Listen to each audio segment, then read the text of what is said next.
Welcome to our channel. Today we how to log into Avid Media Composer, full guide step by step clearly. To start, locate the Avid Media Composer icon on your desktop or in your applications folder. Double-click the icon to launch the program. Once the welcome screen appears, you will see two options: Create New Project and Open Project. If you previously created a project, click on Open Project. A window will pop up showing a list of your recent projects. If your project is listed, select it and click the OK button. If you don't see your project, click the Browse button to find it manually. Navigate to the folder where your project is saved. Select the project file and click Open. After choosing your project, you may be prompted to enter your user credentials. Input your Avid username and password in the provided fields. Ensure that you enter the information correctly to avoid login issues. If you are a new user, consult your administrator for your login details.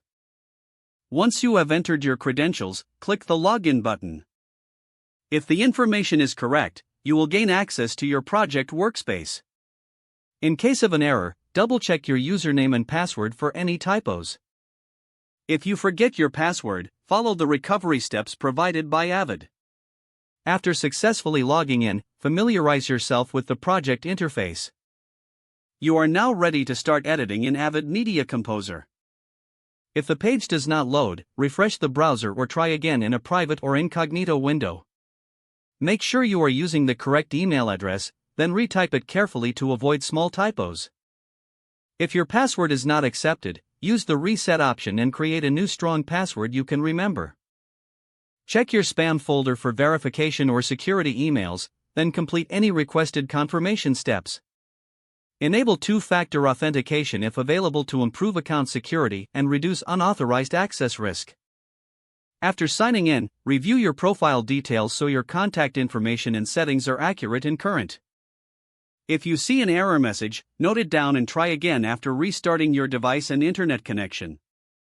Log out when you finish, especially on shared devices, to keep your account and payment information secure. If the page does not load, refresh the browser or try again in a private or incognito window. Make sure you are using the correct email address, then retype it carefully to avoid small typos. If your password is not accepted, use the reset option and create a new strong password you can remember.